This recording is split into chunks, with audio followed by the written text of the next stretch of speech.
Alhamdulillahirabbil alamin wa bihi nasta'in wa ala umuri dunya waddin wassalatu wassalamu ala asrofil anbiya'i wal mursalin wa ala alihi wa sahbihi wa man tabi'ahum bi ihsan ila yaumiddin amma ba'd.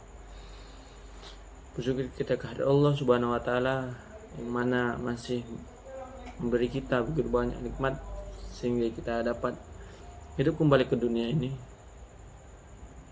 dengan melakukan ibadah-ibadah yang disyariatkan.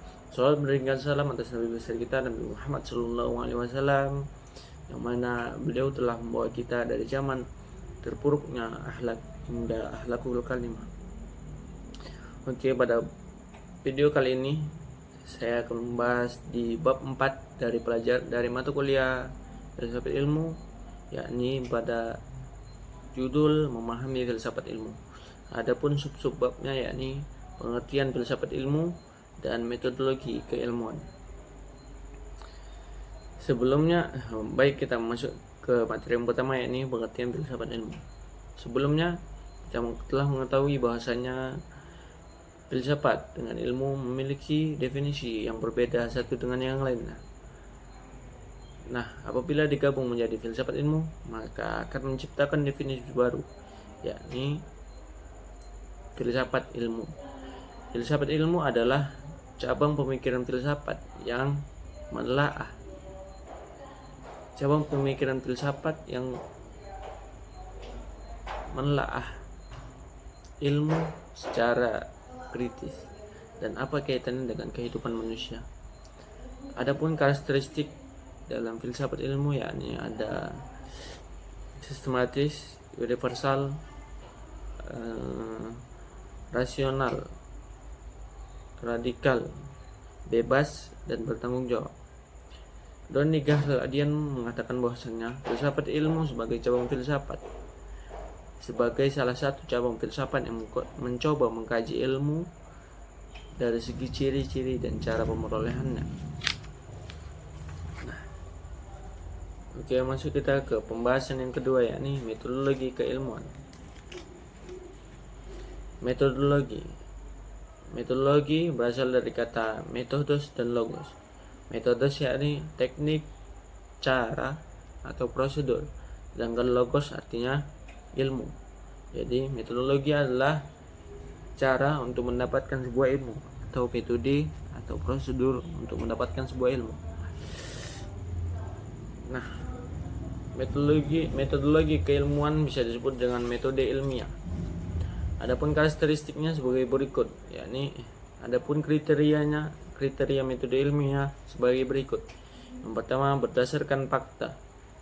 Yang kedua, metodologi keilmuan tidak mengandung prasangka. Yang ketiga, adanya perumusan masalah. Yang terakhir, yakni metodologi keilmuan harus menggunakan prinsip-prinsip analisis. Oke.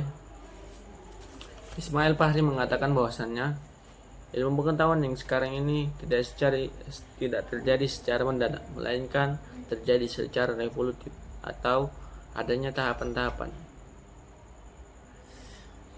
Tahapan-tahapan dalam menemukan metode ilmiah, yakni yang pertama ada merumuskan masalah. Yang kedua ada mengumpulkan keterangan, yaitu informasi yang dekat pada pemecahan masalah. Yang ketiga, menyusun hipotesis, yakni menyusun jawaban sementara yang disusun berdasarkan data-data yang diperoleh melalui observasi. Yang keempat, menguji hipotesis, yakni menguji jawaban sementara yang pada masalah yang sedang diteliti dengan melakukan percobaan. Yang kelima, mengolah data untuk menghasilkan kesimpulan. Yang keenam, menghasilkan kesimpulan untuk meyakinkan bahwa adanya kebenaran dari hipotesis sebelumnya. Nah, apabila tahapan-tahapan tersebut telah dilewati, maka masuk ke tahapan yang terakhir, yakni mempublikasikan hasil penelitian kepada publik. Nah, apabila sudah terpenuhi tahapan-tahapan tersebut, maka terbentuklah sebuah metode ilmiah atau metodologi keilmuan. Nah, jadi metode keilmuan tidak terjadi atau tidak tercipta tanpa adanya tahapan-tahapan tersebut.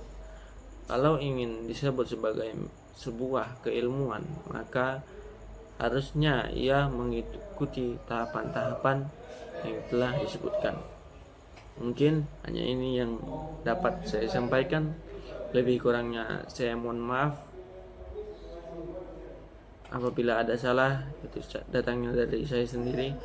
Apabila ada yang benar, itu datang dari Allah Subhanahu wa taala. Saya pamit undur diri. Wabillahi taufiq wal hidayah. Assalamualaikum warahmatullahi wabarakatuh.